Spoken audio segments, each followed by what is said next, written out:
اب وہ یزید جب تخت نشین ہوا تو حضرت امام حسین رضی اللہ تعالی عنہ کو ولید بن عتبہ نے بلا کر کہا کہ تم یزید کے لیے بیعت کر لو. تو حضرت امام حمام حضرت امام حسین نے دو ٹوک کہا کہ یہ کیسے ہو سکتا ہے کہ میں اس جیسے ظالم شخص کے ہاتھ پہ بیعت کروں. آپ یہ کہہ کے پلٹے تو مروان بن حکم نے مشورہ دیا کہ یہ موقع ہے جانے نہ دو، اگر یہ چلے گئے قابو پانا دوبارہ مشکل ہوگا، لہٰذا ابھی ان کو قتل کر دیا جائے. یہ حضرت امام حسین رضی اللہ تعالی عنہ کے کانوں میں آواز پڑی. روایات میں آتا ہے کہ آپ نے انہی قدموں کے بل پیچھے پلٹ کے نیام سے تلوار باہر نکالی اور ہوا میں لہرانی شروع کر دی. محمدی کے چھار سے حیدری شیر نکل آیا. کہا ولید بن عقبہ تو ہمیں نہیں جانتا ہم کون ہیں؟ آنا حسین ابن علی ابن ابی طالب، میں حسین ہوں، علی کا بیٹا ہوں، اور علی ابو طالب کا بیٹا ہے. ہمارے گھر میں قرآن اترتا رہا ہے، فرشتے ہمارے گھر میں آتے رہے ہیں.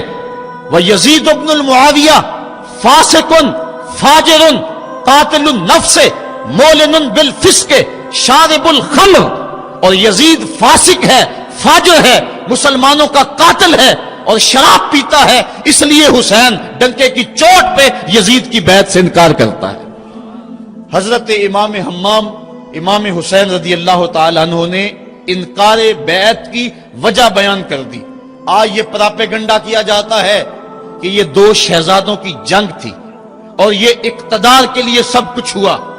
اگر یہ بات ہوتی تو ترمح بن عدی کہہ رہا ہے، حاتم طائی کا پوتا، جب آپ میدان کربلا کی طرف بڑھ رہے ہیں، حضور آپ میرے پہاڑوں میں آ جائیں اور 5000 کا لشکر آپ کی پشت پہ رکھ دوں گا، اور آپ جدھر بڑھیں گے وہ جان نثاری کرتے ہوئے آپ کے پیچھے ہوں گے اور یزید کی حکومت کے ٹکڑے کر کے رکھ دیں.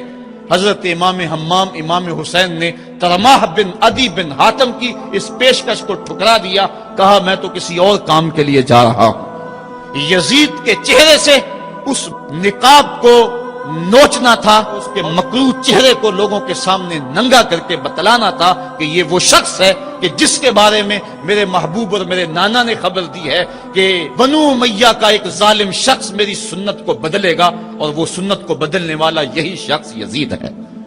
تو حضرت امام حمام حضرت امام حسین رضی اللہ تعالی عنہ، واقعہ بڑا طویل ہے. مدینہ تو رسول چھوڑا اور 8 دن حاجی مدینہ تو رسول میں رہتا ہے، اور چھوڑنا قیامت سے کم نہیں ہوتا.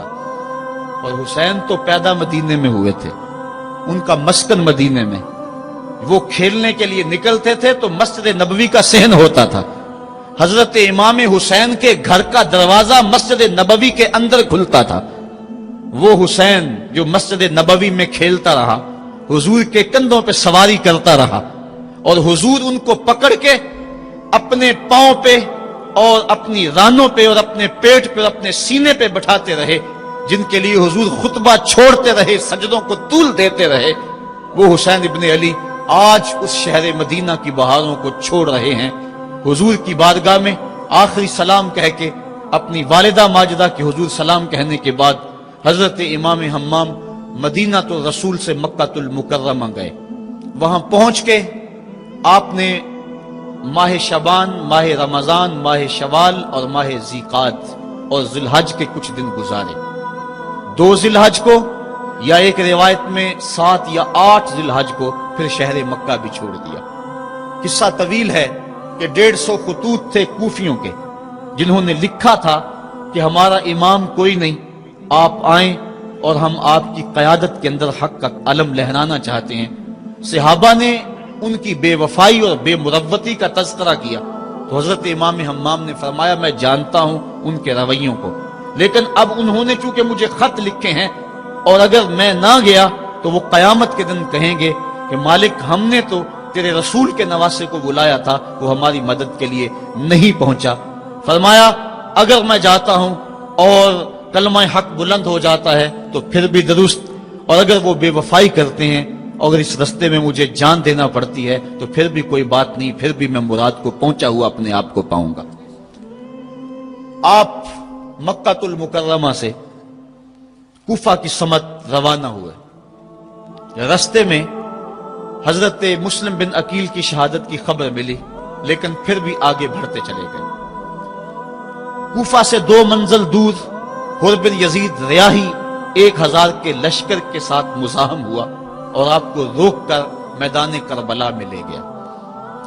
آپ نے کہا کہ میں یزید کی بیعت کسی صورت میں نہیں کروں گا، جس سے صرف حق ہی قبول ہو، یہی جس کا اصل اصول ہو، جو نہ جھک سکے جو نہ بک سکے، اسے کربلائیں ہی راس ہیں۔ حضرت امام حسین امام حمام کربلا کے تپتے ہوئے ریگزار کے اندر 2 محرم کو پہنچے اور 9 محرم تک آپ مختلف انداز سے مفاہمت کی بات اس انداز سے کرتے رہے کہ میں بیعت نہیں کروں گا، لیکن کچھ تو خون سے بھی بچنا چاہتا ہوں۔ لیکن ان کا ایک ہی مطالبہ تھا کہ ہر صورت میں بیعت کرنا ہوگی، اس کے علاوہ کوئی صورت نہیں ہے۔ ان کا یہ مطالبہ تھا، ان کی بات یہ تھی کہ بیعت تو میں کسی صورت نہیں کر سکتا، چونکہ انکار بیعت کی جو وجہ آپ نے وہاں بیان کی وہ وجہ بہر صورت موجود تھی، اس لیے کہا کہ کسی صورت میں میں یزید کے ہاتھ پہ بیعت نہیں کر سکتا۔ خیر وقت گزرتا گیا، پھر 9 کو یہ بات طے ہو گئی کہ لڑنے کے لیے تیار ہو جاؤ اگر تم نے بیعت نہیں کرنی۔ بیعت کرنے کی صورت میں مراعات سے نوازا جا رہا تھا، بڑے سے بڑا شہنشاہ بھی ہوتا اس کے پاؤں میں بھی لغزش آ جاتی، لیکن حضرت امام حسین رضی اللہ تعالیٰ عنہ نے فرمایا کہ یہ تخت و تاج کیا چیز ہیں، جن کی مسند محبوب کی گلی میں لگی ہو وہ تخت سکندری پہ کبھی تھوکا بھی نہیں کرتے۔ مجھے ان تخت و تاج کی پرواہ نہیں، میں تو کلمت الحق کے اعلیٰ کے لیے میدان عمل میں آیا ہوں۔ آپ نے مقام بیضا پہ خطبہ دیتے ہوئے کہا تھا کہ لوگوں میں جانتا ہوں کہ میرے ساتھ کیا ہونے والا ہے، لیکن اس کے باوجود میں میدان میں اس لیے جا رہا ہوں وَلَكُمْ فِيَّ أُسْوَةٌ کہ میری زندگی تمہارے لیے ایک نمونہ بن جائے۔ آپ نے اپنی زندگی کو قیامت تک آنے والی نسلوں کے لیے ایک نمونہ قرار دیا، اور میں نے پچھلے اجتماع کے موقع پہ کہا تھا، جو احباب پچھلے اجتماع پہ موجود تھے انہیں وہ جملے یاد ہوں گے کہ قیامت تک جبر کے خلاف جتنی بھی تحریکیں اٹھیں گی سب کا قائد حسین ابن علی ہوگا۔ انسان کی عقل اور منطق اس کو یہ دلیلیں دیتی ہے کہ تم جبر کے خلاف اگر میدان میں آئے تو کٹ جاؤ گے، ٹکڑے کر دیے جائیں گے۔ جبر سے مفاہمت کر لو، لیکن عشق سکھاتا ہے مفاہمت نہ سکھا، جبر ناروا سے مجھے، میں سر بکف ہوں لڑا دے کسی بلا سے مجھے۔ تو عشق انسان کو لڑنے کا سلیقہ دیتا ہے، محبت باطل سے ٹکرانے کا درس دیتی ہے۔ کہا میں اس کے باوجود میدان عمل میں جا رہا ہوں اس لیے کہ میری زندگی تمہارے لیے نمونہ بن جائے، اور قیامت تک لوگ میری زندگی سے راہیں تلاش کرتے کرتے میری زندگی کو نمونہ بناتے بناتے جبر کے مقابلے میں کھڑے ہو جائیں اور سرخروئی اور کامیابی حاصل پائیں۔ تا قیامت قطع استبداد کر، موج خون او چمن ایجاد کر۔ اللہ اللہ بائے بسم اللہ پدر، مانائے ذبح عظیم آیت بسر۔ سرخ رو عشق غیور از خون او، شوخی این مصرع از مضمون او۔ عشق غیور کے چہرے پہ جو سرخی دوڑ رہی ہے یہ حسین ابن علی کے خون کا صدقہ ہے۔ ان کے خون نے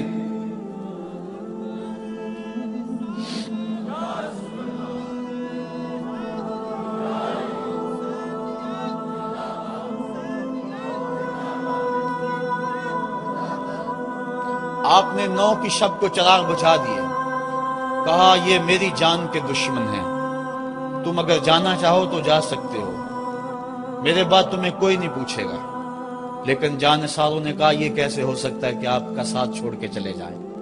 پھر عاشورے کی وہ رات جو درد و اندوہ سے بری ہوئی رات تھی، ساری رات عبادت میں گزاری۔ ایک طرف شراب چل رہی ہے اور دوسری طرف آنکھوں سے عشق رسول کی مستی چھلک رہی ہے۔ تہجد کا وقت ہوا، نماز تہجد ادا کی، شہزادہ علی اکبر نے اذان پڑھی، اور کربلا کے ریگزار میں ان کی یہ آخری باجماعت نماز تھی۔ ریگستان کربلا کے ذرے گواہ ہو گئے ان کے سجدوں کے۔ آج کائنات کا وہ انوکھا باب رقم ہونے والا تھا کہ صدیاں جس پہ ناز کریں گی۔ فرشتوں نے کہا تھا مالک تو خلیفہ بنا رہا ہے انسان کو، یہ تو لڑائی کرے گا، سجدے تو ہم کرتے ہیں۔ آج فرشتوں نے بھی دیکھنا تھا کہ سجدہ کرنے کا جو انداز حسین ابن علی کا ہے، فرشتے اپنی زندگی کی ساری کمائی اکٹھی کر لیں، حسین کے سجدے کی زکوٰۃ بھی نہیں بن سکتی۔ جب جبر کی تیغیں چمکنے لگیں اور ایک ایک کر کے آوان و انصار جام شہادت نوش کرنے لگے، کبھی واہب شہید ہو رہے ہیں، کبھی زہر شہید ہو رہے ہیں، کبھی اون و محمد کے لاشیں گر رہے ہیں، کبھی قاسم کی جوانی لٹ رہی ہے، کبھی جواں اکبر کی آواز کربلا کے ریک زاروں میں گونجتی ہے، یا اباتا ہو ادرکنی، میرے باپ مجھے پکڑیے۔ تو حضرت امام حمام دوڑ کے جاتے ہیں اور اپنے جواں بیٹے کی لاش کو کندھوں پہ اٹھا کے خیموں تک پہنچا کے ہاتھ فضا میں بلند کرتے ہوئے عرض کرتے ہیں، ربنا تقبل منا ھذا القربان، مالک حسین کی یہ قربانی بھی قبول کر لے۔ معصوم علی اصغر کو ہاتھوں میں لے کر جب سوئے فرات بڑھے اور دو شاخہ تیر ان کے حلق میں پیوست ہوا، چلو میں خون لے کر آسمان کی طرف اچھال کے کہتے تھے، مالک میری یہ کمائی تھی، یہ بھی تیرے راہ میں قربان کرتا ہوں، حسین کی یہ ننھی قربانی بھی قبول کر لے۔ اب آیان و انصار اور اہل بیت کی ایک ایک کلی کربلا کے اندر کٹ گئی، فاطمہ کا سارا چمن اجڑ گیا، مصطفیٰ کی آل میدان کربلا کے اندر کٹ گئی۔ اب امام حمام ہاتھ میں تلوار لیے میدان عمل میں آئے اور آپ نے جو آخری خطبہ دیا تاریخ کے اوراق میں موجود ہے، لوگوں میرا حسب و نسب پہچانو، میں کون ہوں، میں کون ہوں، مجھے پہچانو، جلدی نہ کرو، ناحق خون اپنے ذمے نہ لو، میں وہ ہوں جو رسول کریم کے کاندھوں پہ کھیلتا رہا ہوں اور مجھے حضور نے لوریاں دے دے کے پالا ہے، میں حضور کی زبان چوسا کرتا ہوں۔ اس وقت دنیا پر کسی نبی کی بیٹی کا بیٹا موجود نہیں، میرا حق پہنچانو۔ لیکن اشقیاء کے آنکھوں کے آگے اندھیرا تھا۔ عمر بن سعد جو رے کی حکومت کے لالچ میں سب کچھ کرنے کے لیے تیار تھا، وہ حضرت سعد بن ابی وقاص کا بیٹا ہے، اور یہ وہ صحابی ہے جن کے لیے حضور کہتے تھے فدا کا امی و ابی، اے سعد میرے ماں باپ تیرے اوپر قربان ہو۔ غزوہ احد کے موقع پہ حضور ان کے لیے کہہ رہے ہیں، لیکن آج وہی میدان میں نکلا ہوا ہے۔ حضرت امام حمام امام حسین رضی اللہ تعالیٰ عنہ پھر میدان عمل میں آئے، اور پھر دشمنان اہل بیت کے ساتھ جس جرت اور پامردی کے ساتھ آپ نے لڑائی کی، اور آپ کی تیغ براں جس طرح ان کے سر کاٹتی اور ان کا خون چاٹتی رہی، تاریخ کے اوراق میں وہ روشن باب موجود ہیں۔ آواز آ رہی تھی، یہ کون ذی وقار ہے، یہ کون شاہ سوار ہے، لباس ہے پھٹا ہوا، چھدا ہوا، کٹا ہوا، لخت لخت کٹا ہوا، پھر بھی ہے ڈٹا ہوا، یہ بال یقین حسین ہے، یہ نبی کا نور عین ہے۔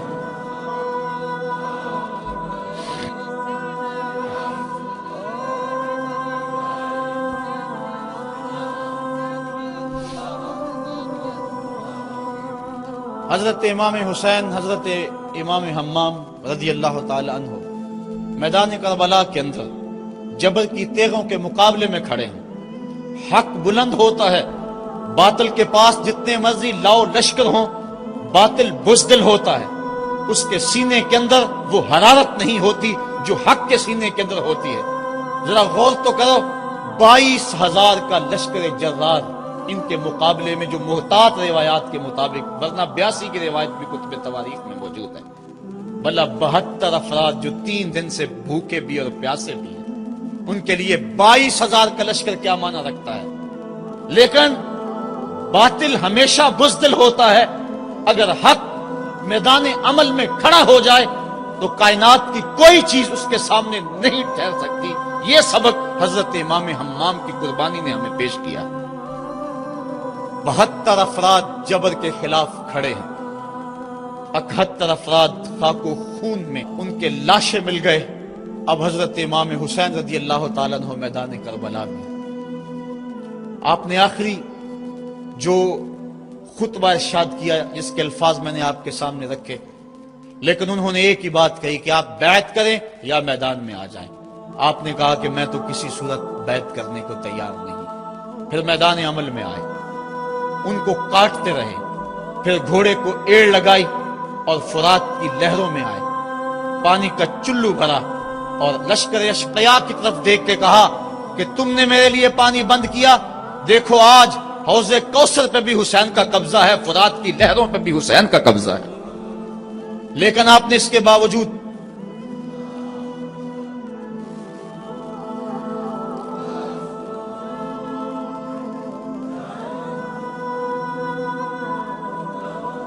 حضرت امام حمام، حضرت امام حسین رضی اللہ تعالیٰ عنہ نے پانی پیا نہیں، ان کو سکینہ کی پیاس یاد آ گئی ہوگی۔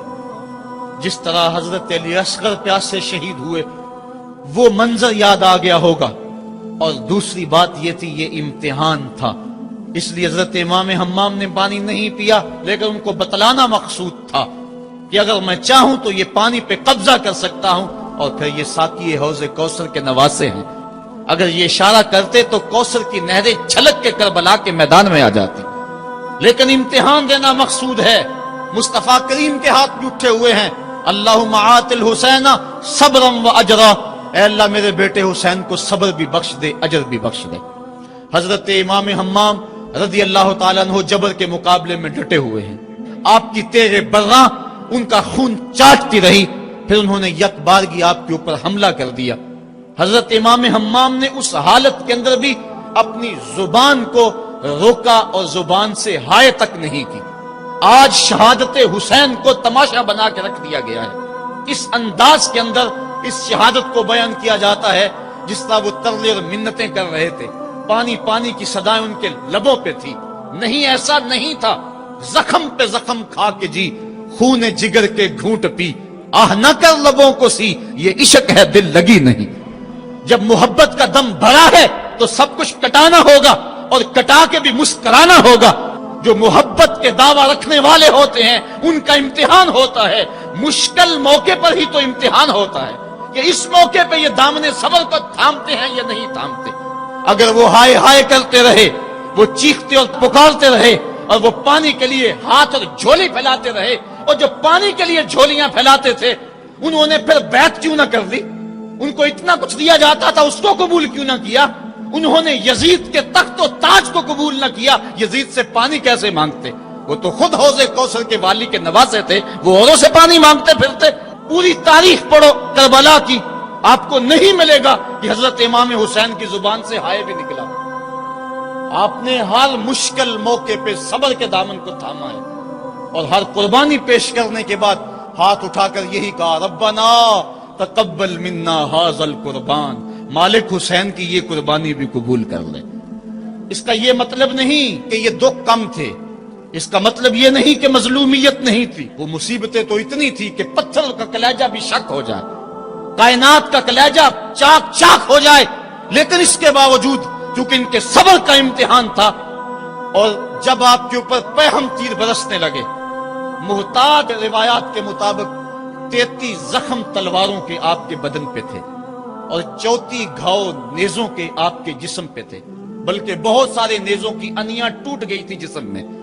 حضرت امام حسین رضی اللہ تعالیٰ عنہ کا جب پیراہن اتارا گیا اور اس کو جب دیکھا گیا تو 113 سوراخ اس میں تیروں کے تھے، اور گھوڑے کی زین سے جب فرش زمین پر گرے وہ تیر جسم میں اور پیوست ہو گئے۔ گھوڑے کی زین سے فرش زمین پر جب آنے لگے تو کافی عرصہ لگ گیا، چونکہ برچھیوں کی نوکوں پر آپ کتنی دیر تک معلّہ رہے۔ اس وقت گھوڑے کی زین سے فرش زمین پر آئے اور کربلا کی اس تپتی ہوئی ریت کے اوپر پیشانی رکھی، فوارے پھوٹ رہے تھے، کائنات دم بخود تھی، چرخ کہن کانپ رہا تھا۔ آج تک آسمان نے ایسا منظر نہیں دیکھا تھا، آج تک حوروں نے ایسا منظر نہیں دیکھا تھا، سورج بھی منہ چھپا رہا تھا عاشورے کے دن، یہ منظر اس سے بھی نہیں دیکھا جا رہا تھا۔ ریت کربلا کی کپ کپا رہی تھی، دشمنوں کے نرغے میں مصطفیٰ کا نواسا 3 دن کا پیاسا تیروں اور نیزوں کی برسات کے اندر اپنے پیشانی سجدے میں رکھ دی، اور آخری کلمات یہ تھے، اللہم رضن بقضائک وصبرا علی بلائک تسلیما لامرک سبحان ربی العالی۔ مالک، جو دکھ آئے، اذیتیں آئیں، مصیبتیں پہنچی، امتحان آیا، حسین اس پہ راضی ہو گیا، تیرے امر کو تسلیم کر لیا، تیری رضا پہ راضی ہوا، سب کچھ قربان کرنے کے بعد مالک حسین تیری تقدیر پہ راضی ہے، مالک تو بھی بتا تو بھی حسین پہ راضی ہوا ہے یا کہ نہیں ہوا ہے؟ تو حضرت امام حمام کا سر اس وقت تن انور سے جدا کر لیا گیا جب آپ سجدے کے اندر جھکے ہوئے تھے، سجدے میں سر جھکا ہوا تھا کہ دست قاتل نے جدا کر دیا۔ ایک شخص حرم کعبہ کے حج کے لیے آ رہا تھا، لبیک اللہم لبیک کی صدائیں اس کے لبوں پہ تھی کہ اس کی شہادت ہو گئی، وہ فوت ہو گیا۔ آقا کریم کو خبر دی گئی، حضور فرمایا کل جب قیامت کا دن ہوگا تو جب یہ اٹھے گا تو جس حالت میں فوت ہوا اس حالت میں اٹھے گا، اس کے لبوں پہ لبیک کی صدائیں ہوں گی۔ حسین ابن علی کا جب سر کٹا اور جب جسم سے تن انور سے ان کا سر انور جدا ہوا، اس وقت سر سجدے میں رکھا ہوا تھا۔ بندہ جس حال میں جاتا ہے قیامت کے دن اس طرح اٹھایا جاتا ہے۔ باقی لوگ قبروں میں اور انداز میں اٹھیں گے، حسین جب قبر سے اٹھے گا سر سجدے میں رکھا ہوا ہوگا۔ قیامت تک حسین نماز میں ہے، قیامت تک حسین نماز میں ہے، قیامت تک حسین سجدے میں ہے، قیامت تک حسین کا سر اللہ کے حضور جھکا ہوا ہے اور وقت کے یزیدوں کو للکار رہا ہے۔ وقت کے یزیدوں، تم اپنے اپنے دور میں پر پرزے نکالتے رہو گے، لیکن حسین کا سر اور حسین کے ماننے والوں کا سر کبھی بھی تمہارے سامنے نہیں جھکے گا۔ حسین کا سر کل بھی خدا کے سامنے خم تھا اور آج بھی خدا کے سامنے ہی سر خم ہے۔ تو حضرت امام حسین رضی اللہ تعالیٰ عنہ کا سر اس وقت کاٹا گیا۔ پھر